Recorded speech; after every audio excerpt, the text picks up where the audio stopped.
Hello everybody, this is Yasmin from Yarkspiri fantasyart.com. So today I'm actually working on drawing death itself. It's not something I've done. It's also a different type of clothing that I've never experimented with, so I did want to try this out. So the way I started this off, because I did want to make death very skeletal-like, so it is a skeleton, because skeletons do represent death in general. I did have to, when I was working out the pose, I pretty much left the posing as a stick figure until I was actually happy with the posing. The reason why I had to do this, obviously, is because when you're drawing a skeleton, there's, well, not too much anatomy other than the bones, so there's no muscles being attached or anything like that. So because it is some of the shapes are a little bit more simplified, I did stick with the simple stick figure when I was actually working out or fleshing out the full character. Now, like you see me do before, I do tweak my thumbnail and just enlarge it once I'm happy with a general pose. The reason why I do this is because I don't want to waste too much time on the drawing itself. If I have a problem with the pose, it's easier to fix it at this stage than it is when I've actually started shading the character properly. So I do spend a lot of time on the pose because at this stage it's really easy to do changes if I do need to do that. And normally it also gives you a pretty good idea of what's working and what isn't when you're doing your sketch very rough like this. Now, because I was actually drawing death, I did use a very specific brush for it. I could have used the default soft brush or the chalk brush for this. The reason why I did choose this brush specifically is because it had a lot of grain to it. So it did look very gritty. It almost had a misty look once it was also scaled down in size. So for this reason, I did stick to that specific brush, although it wasn't necessary. I could have done this all using the default brushes in Photoshop. Now, because this is although it's very simplified in a way, it is also a much more technical drawing. This drawing is it has to rely heavily on my knowledge of anatomy, and for this reason, I did have my anatomy books out when I was drawing this. It is very important to have reference material because there's subtle details that most people won't remember unless they're actually drawing anatomy on a regular basis. Now, when I was drawing anatomy on a regular basis, I was obviously didn't have to rely on my reference as much. However, I still relied on my reference. I can't stress how important reference is in the long run. The more you get into the habit of referencing your material, the easier it gets when it actually comes to producing new ideas, because you already have something to look at. Maybe it's an interpretation of another drawing, maybe it's actually photo reference. Whatever you have will actually help you with your drawing and figuring out what you want to go, where you want to go with this drawing in the end.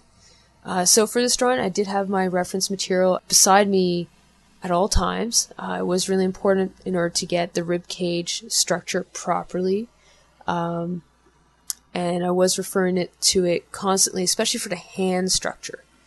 Because the hands are a little bit more difficult to figure out, especially with the foreshortening that was involved, because I didn't want the skeleton to actually be pointing towards the viewer, insinuating that you, the viewer, is next in line. So because I did have this in mind, I did have to make sure that obviously the hand read correctly, so I was referring back to my reference material once again.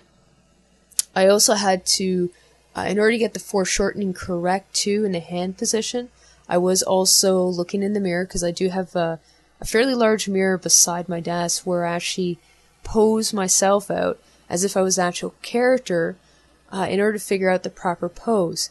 There's a lot of subtleties that you wouldn't normally know of or notice unless you actually did the pose yourself. You also build up a muscle memory of the pose, so you know how it feels, you know roughly how your arm would be located if you're holding an object or pointing in this case.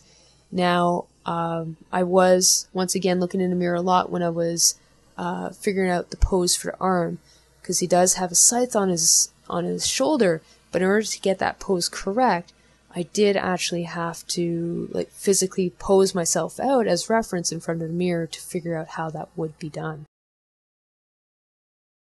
So the first pass on this character was more of a rough idea, testing out how I was going to actually structure the character. So the brush size was fairly large at this point. Now, the moment I do start going into finer details, I do scale down the brush significantly and I start zooming into the character. You will notice that when I'm working on the general details, though, I'm almost zoomed out completely so that I can see the entire character and how the character is placed in the scene. This is really important because if you don't do this, you tend to not take into account the environment of the character that you put in, how it's actually affecting the environment or how the environment is affecting the character. So in this case, the floor grid is very important, so it's important that I actually see the floor grid in order to compare it to the character, to see whether or not the character is standing in balance or whether his pose is actually correct at all. So this is the main reason why when I am first working on the overall details, I'm almost fully zoomed out of the character. It is very important at this stage to do that. When you do start adding more details within the character, you don't want to zoom in too much. The problem with zooming in too much is that you add too much detail in one area to the point where it no longer works with the rest of the character. And that itself is a big problem because nothing relates to each other. Or you may have detailed the wrong area as well. Generally, you want to detail certain areas more than others. So in this case, the rib cage is very much a focal point. So it's important that I go into detail for that area. The hands were very important, so I had to go into a lot of detail for that. Anything that's in the light or has more light shining on it, that requires more detail as well. Now, I did start off with a white background as in the previous video. It's just something I felt like doing this time. I don't always do this, but I did do it in this case. The main reason why I did start off like that, I did have a specific reason in this case, is I did want to make sure that the character, I could completely isolate the character afterwards. Because I might be trying some of the animation features within Photoshop, so in order to do that, I need a character that's properly isolated from the background. I'm probably going to still have to cut out certain areas in order to make sure that it's done properly, because I did change the opacity throughout the piece as I was painting it, so that will become a problem later on. But this allows me to do a rough selection at least. So what I can do is I can use the magic wand tool, play with the settings a bit, and then just click on the surrounding area around the character. And that gives me a very rough selection area to work with. Then I can fine tune the selection area. It's something I've done in the past, not too much. It's normally only if I'm using this for an actual portfolio and I have to put it on another background other than the painted background that it's already on, that I will normally do so. But in this case, because if I do ever intend to animate with this character, even as a test, I do need the character fully isolated from the background in order to do so properly. Otherwise, it just won't work correctly, and the results just won't be as good. Now, figuring out the hip bone structure can sometimes be a challenge. If you recall in the beginning of the video, I had a very simplified stick figure. However, I did do 2 ellipses for the hip joints. This allows me to figure out roughly what the structure would actually be for the hip joints as I'm working.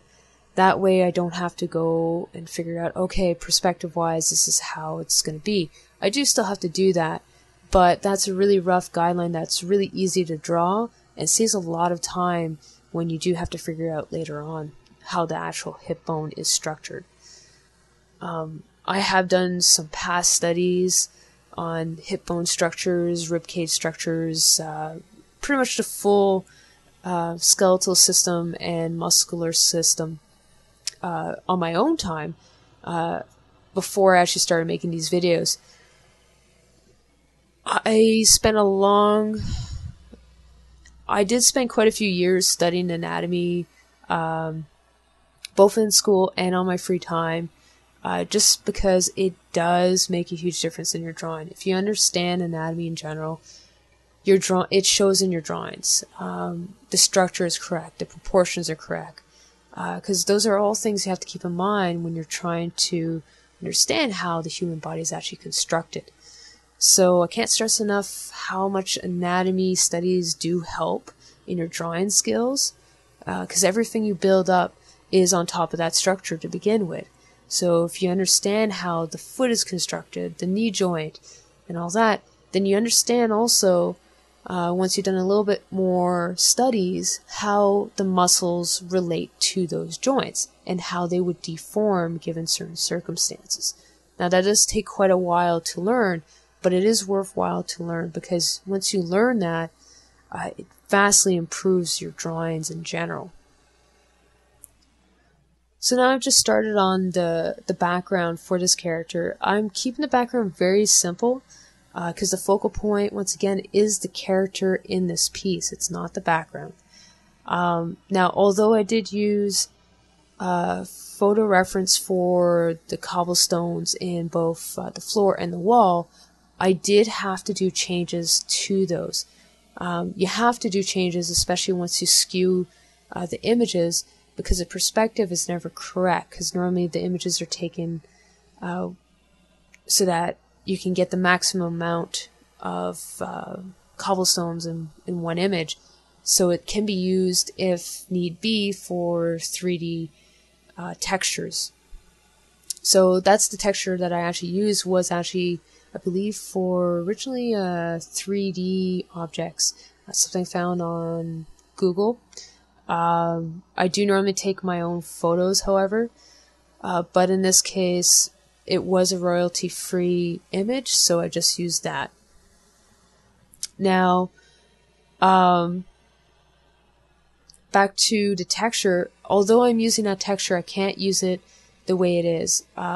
There's quite a few changes that you have to make to it in order for it to fit with the rest of the piece.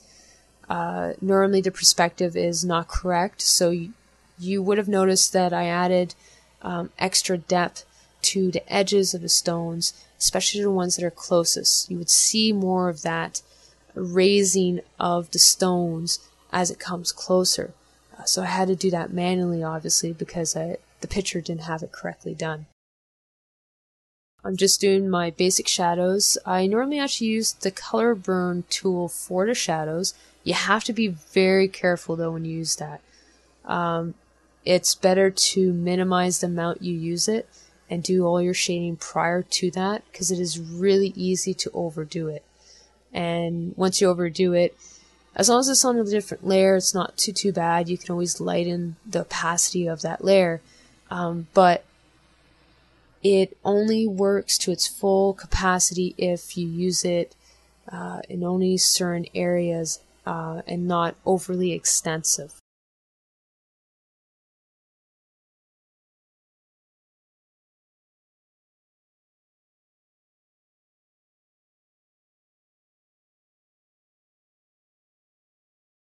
Now I did decide to do the skull on a different layer, once again because it makes editing a lot easier, and because I wasn't comfortable with the initial proportions that I had, especially once the rest of the character was rendered. So I had to do quite a few changes in that to make sure that it fit with the rest of the body of the character. Now in this case, the eyes are really important for the character. It is death. He's literally looking at you, the viewer, and he has to be intimidating. So for this reason, I did have to spend that extra time on the eyes. Now I did skip forward a bit. This is the finalized image, and it was really fun to work on. I'm probably going to try to do another piece like this in the future. So thank you for watching, and take care.